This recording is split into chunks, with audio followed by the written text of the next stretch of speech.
everyone. Today I want to talk about my favorite subject at university. My favorite subject at university is English. Um, my teacher English is Miss Chan. She is very fun and friendly.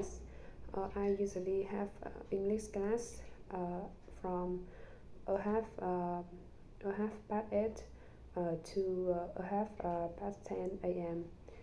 This subject helps me improve my communication and presentation skills. I can learn new vocabularies and talk confidently with other people. The lesson are fun and useful uh, for my um, in future job. So I'm always feel excited to study English. Thank you for listening.